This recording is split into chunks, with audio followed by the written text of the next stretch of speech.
జై శ్రీరామ్ అనొచ్చా? ఒక క్రైస్తవునిగా ఉండి అనొద్దా?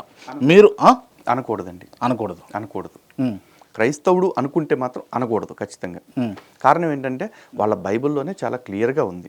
నిర్గమకాండంలో కావచ్చు, యెహోషువ గ్రంథంలో కావచ్చు, అన్య దేవతల పేర్లు నీ నోట తలవనే కూడదు అన్న విషయం క్లియర్గా బైబిల్లో ఉంది. ఉమ్, వాళ్ళు క్రిస్టియానిటీలో బైబిల్ గురించి తెలిసిన వాళ్ళు, అంత ఇంత అవగాహన ఉన్నవాళ్ళు కాబట్టి విజయ్ కుమార్ కానీ, లేకపోతే ఇంకా జాన్ పాల్ కానీ, కిరణ్ పాల్ కానీ, ఇట్లాంటి వాళ్ళు ఎవరు కూడా అనటానికి ఇష్టపడలా. ఉమ్, విజయప్రసాద్ రెడ్డి అనే వ్యక్తి ఆయన హిందూ సమాజం మొత్తాన్ని టోకున బుట్టలో వేసుకుందాము, అందరినీ కలిపి గంపగుత్తగా నేను ఒక తోపుని, నేను ఒక మంచివాడిని అనిపించుకోవాలి, అలా మెల్లగా నా దగ్గరికి తెచ్చుకుని వాళ్ళందరినీ తర్వాత మత మార్పిడి చేయొచ్చు అని చెప్పేసి జై శ్రీరామ్ అని మీ దగ్గర అన్నాడు.